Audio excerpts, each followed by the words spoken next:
Bonjour et nous voici donc pour une nouvelle vidéo avec une petite particularité. En effet, il n'y aura pas une, mais deux expositions au programme. Celle de Brenouille, dans l'Oise du côté de Creil, qui s'est tenue les 17 et 18 septembre, et celle de Crépy-en-Valois, l'exposition incontournable du club, qui vient d'avoir lieu les 24 et 25 septembre. Alors si ces deux expositions ont été regroupées dans cette vidéo, c'est pour plusieurs raisons. La première est que notre association Rêve a présenté le même ensemble de modules. Donc faire une vidéo pour chaque exposition aurait amené à montrer des images relativement similaires de notre réseau. En conjuguant ces deux expositions en une seule vidéo, ça me permet de regrouper les images en un seul film. La seconde raison est que bien que ce soit chacune de magnifiques expositions, il n'en reste pas moins qu'elles sont de taille modeste. Il n'y a donc pas pléthore d'exposants, même si ce qui fut présenté reste digne d'éloge.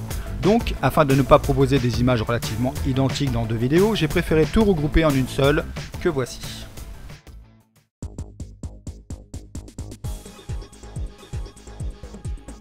Compiègne était représentée par les amis de l'Oise du chemin de fer au travers d'un ensemble de modules sous forme de va-et-vient.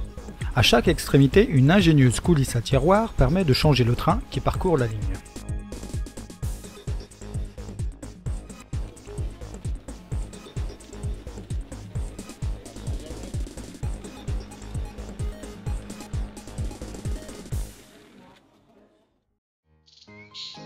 C'est au petit matin que nous retrouvons nos amis de Creil au niveau du dépôt qui s'éveille doucement.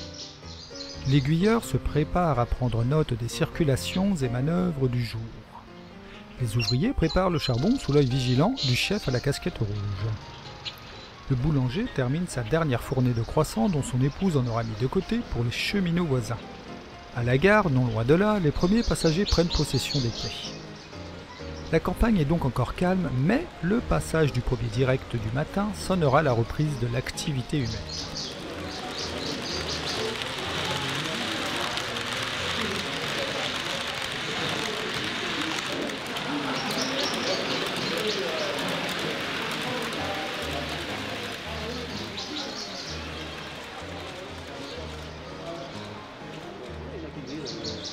C'est ainsi que le monde urbain pourra observer la ruralité au travers des vitres de cet express nord bien matinal.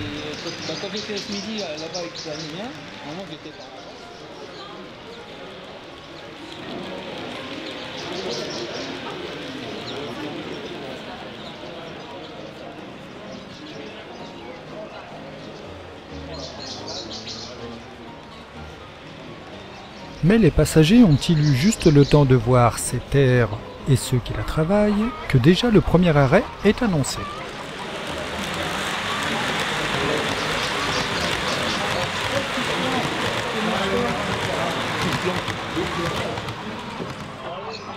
La gare de Bernay dispose de son propre dépôt, certes bien plus modeste, mais l'activité commerciale est indéniablement présente, comme en atteste la bien remplie, ainsi que le balai fréquent de locomotives, afin de constituer les trains de marchandises, pour ensuite les lancer sur la ligne en direction des grandes villes qui raffolent tant de ces produits frais et d'excellente qualité.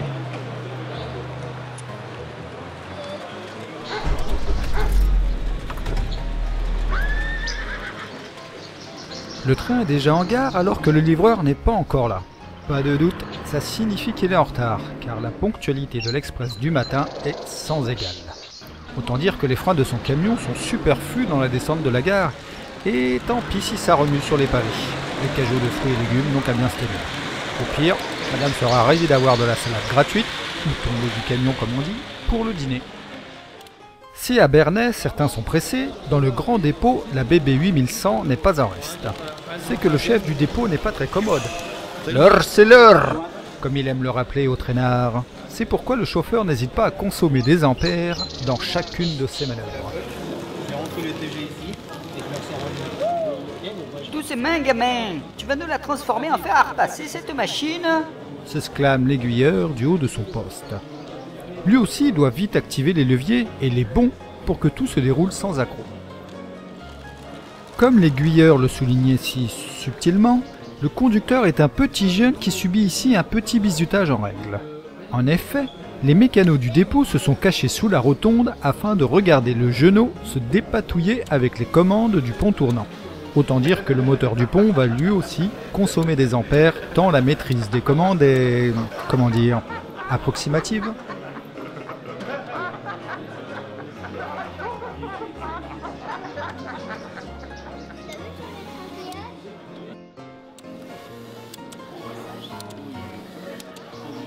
Au final, l'esprit de ce dépôt est bon enfant, et les mécanos, pour se faire pardonner à moitié, prodiguent de sages conseils aux petits nouveaux. C'est qu'il apprend vite le gamin. Il roule déjà comme un moustachu. Un as de sélecteur qui va devenir. Si l'activité est bien présente au grand dépôt, à Bernay on n'est pas en reste. Cette fois-ci, ce sont des wagons que l'on déplace. L'activité économique de la région apporte une grande variété des marchandises. Que ce soit en partance comme en arrivée, le fret est en grande forme à Bernay. On parle même déjà de créer une filiale dédiée au fret avec une antenne locale ici même. Seraient-ce les prémices du Cernam ?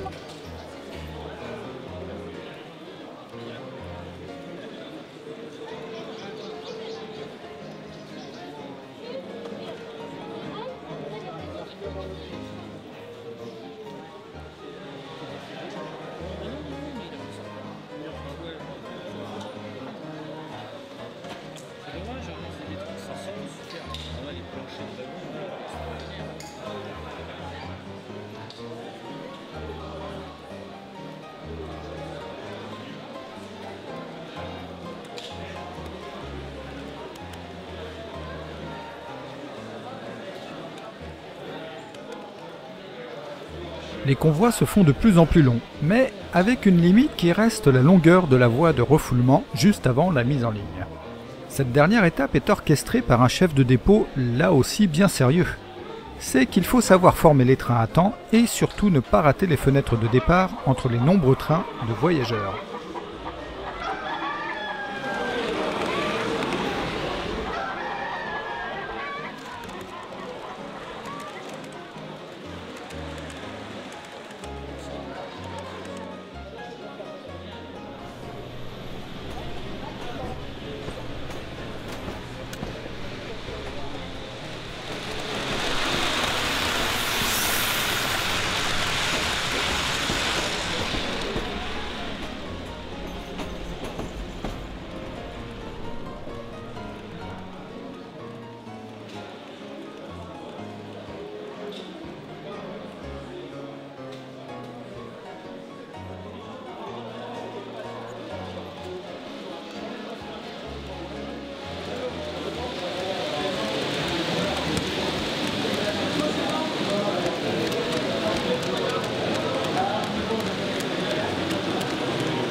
Et voici tous ces précieux colis et chargements en route vers leur futur propriétaire.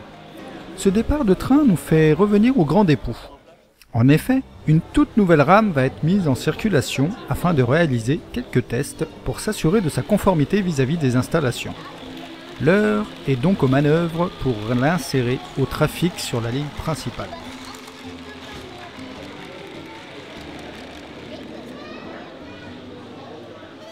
Le temps que le conducteur passe d'une extrémité à l'autre, pour le changement de sens, les mécaniciens du dépôt admirent ce fleuron de la grande maison.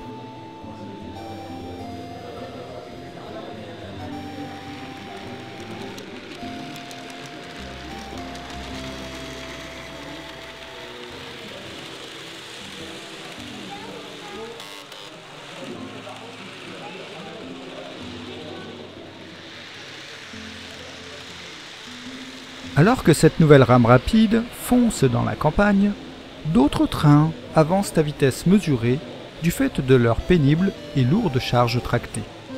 À chacun son rythme et surtout à chacun son rôle.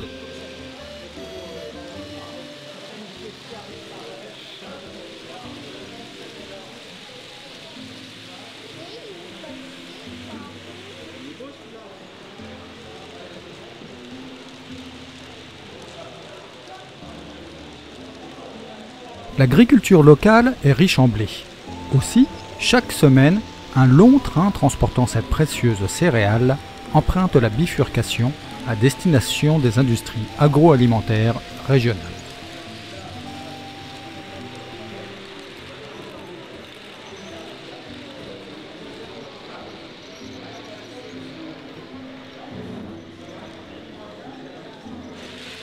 La modernité au service de la vitesse. Et voici justement cette nouveauté déjà au passage de la gare de Bernay. Tiens, mais que voyons-nous? Mais oui, un nouveau train de marchandises sur le départ. Mais regardons les armoiries de ces wagons. N'avons-nous pas évoqué plutôt un projet d'antenne locale pour une desserte de marchandises? En tout cas, la direction se refuse à tout commentaire. Mais notre esprit, lui, est très bavard en observant pareil convoi ici même. Ah, serait-ce la présence de nos caméras qui font avancer le départ de ce train? Ne sommes-nous pas en train de diffuser un secret d'implantation? L'avenir nous apportera la réponse. En attendant, admirons ces manœuvres.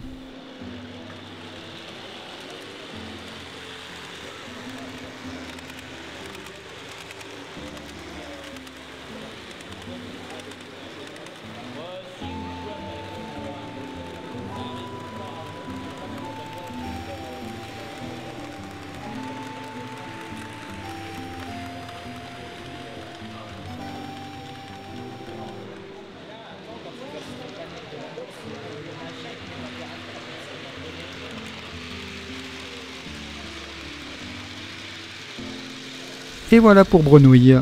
Poursuivons notre voyage, cette fois-ci lors de l'exposition de Crépy-en-Valois. Encore un dépôt, mais dans une autre région. Jolie région champêtre qui a vu ses installations ferrées remises à neuf. En effet, plusieurs travaux de rénovation des voies et plus particulièrement des aiguillages ont été entrepris. Désormais, les mécaniciens et chauffeurs peuvent manœuvrer sans qu'un bicelle parte dans un sens différent du reste de la locomotive. Alors même les riverains se félicitent de la fin du chantier car les bruits engendrés par les cris de colère des cheminots, puis par les engins de levage pour remettre en ligne les pauvres locomotives, commençaient à devenir gênants. C'est donc au calme que ce dépôt commence sa journée.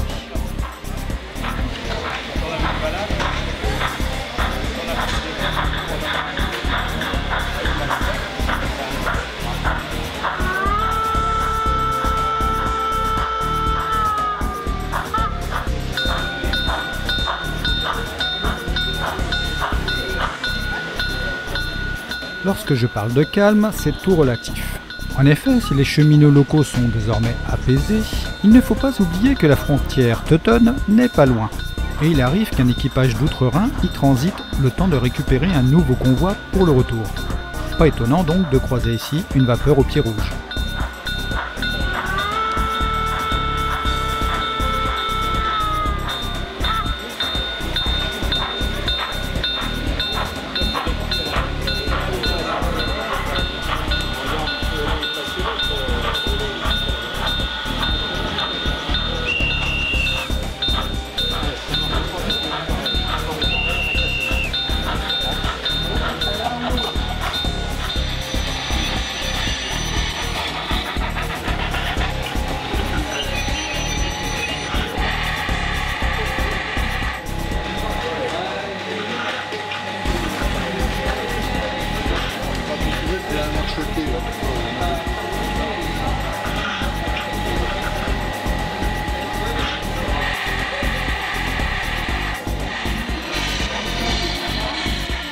Mais justement, en parlant de réveil, voici l'ami Fernand qui sort sa 141R. Il doit lui dérouiller les bielles car lors de son dernier trajet, il a dû signaler une boîte chaude sur son tendeur. Fort heureusement, plus de peur que de mal, car aucun dégât significatif n'a été déploré. Néanmoins, vu la sueur qu'il a dépensée au dernier trajet, d'ailleurs il consommait plus de liquide que sa machine, il ne tient pas à renouveler l'expérience. Aussi, le voilà à scruter le moindre bruit lors de plusieurs manœuvres. C'est que l'ami Fernand, il est tatillon.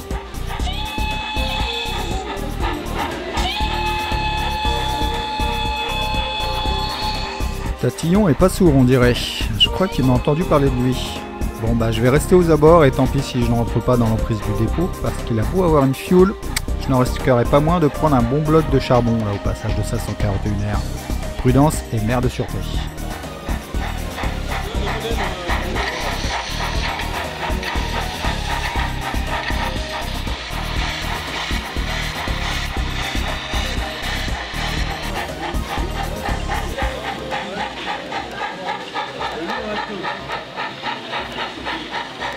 Et Francis, qu'est-ce que tu fais de beau ici? Oh Bernard, bah tu vois, je filme Fernand qui fait des va-et-vient avec sa machine. Ah ouais, son histoire de boîte chaude hier, j'en ai entendu parler. Allez, viens boire un coup à l'appartement, tu pourras toujours voir le dépôt d'en haut comme ça. D'accord, je coupe et j'arrive, Bernard. Ah ouais, c'est chouette, dis donc, chez toi. On le voit bien ici, le dépôt. Oh, attends de voir l'appartement de notre collègue. Lui, il habite juste en face. On ira tout à l'heure si tu veux. D'accord, mais on va y aller doucement avec le pastis, hein, Bernard.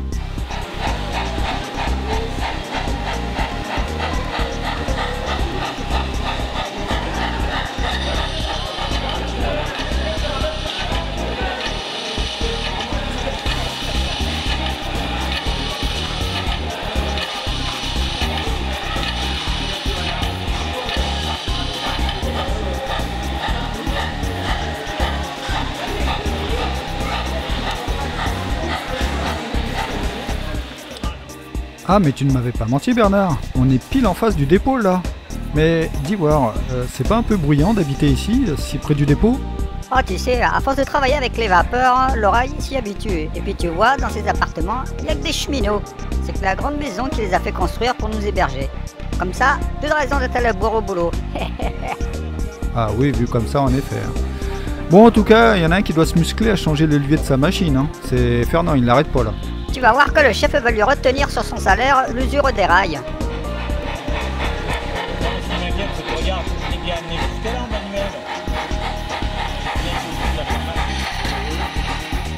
Oh mais Francis, viens voir par là. Le collègue il a des petits trains comme tu les aimes. Ah oui? Ah tiens, fais-moi voir tout ça.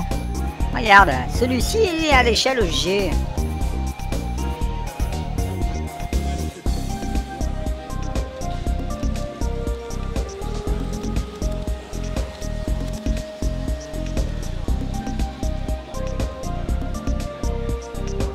Et puis celui-là, c'est du HO. Pas mal du tout. Ah donc, j'ai bien fait de venir. Hein.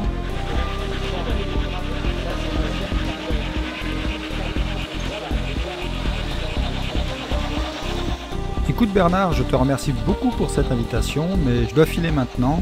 Je dois retourner du côté de Bernay, mais avant je dois passer par les Pyrénées, voir un ami aussi là-bas. Il doit me faire découvrir un train touristique, le train jaune il l'appelle. Merci encore, hein. Bon allez hop, je file. Ah, rien de tel qu'une pause casse-croûte en chemin aux abords d'une voie ferrée. Avec un peu de chance, je verrai peut-être passer un train. Tiens, d'ailleurs il me semble que j'en entends un d'ailleurs. Décidément, j'ai vraiment de la chance.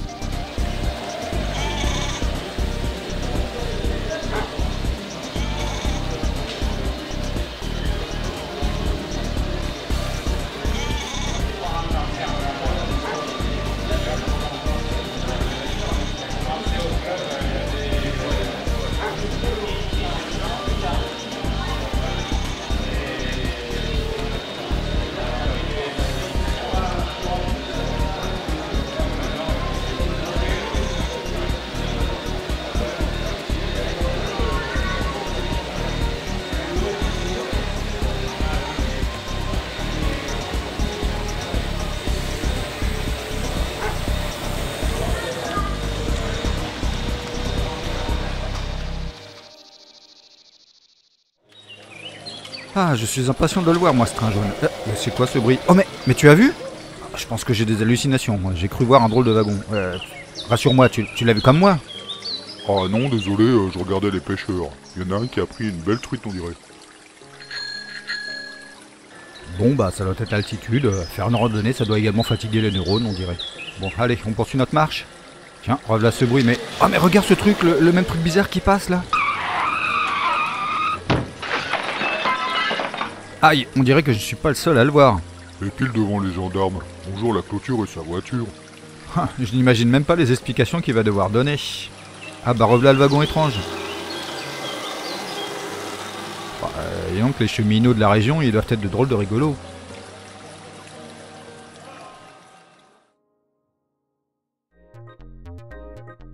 Eh bien me voilà presque au terme de mon voyage, plus que le night ferry à prendre et... Zut, le v'là, justement qui arrive en gare. Bon bah vite, je me dépêche d'aller jusqu'à la gare.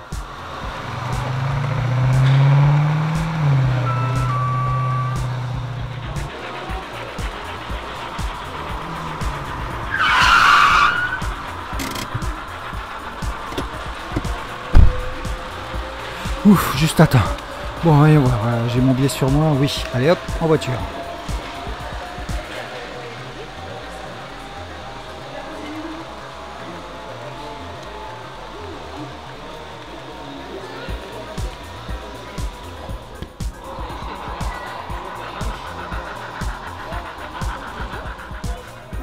et voilà, je suis dans mon compartiment. Il ne me reste plus qu'à me faire transporter jusqu'à ma destination. Bon, je n'ai plus qu'à faire le montage de toutes les prises de vue de mon voyage et ça sera un joli souvenir. Bon, il faudra quand même que je remercie toutes ces personnes qui m'ont permis de filmer leur quotidien sur leur lieu de travail. Ah, le train démarre. Bon, au revoir Bernay et tous les dépôts. À l'année prochaine, je pense.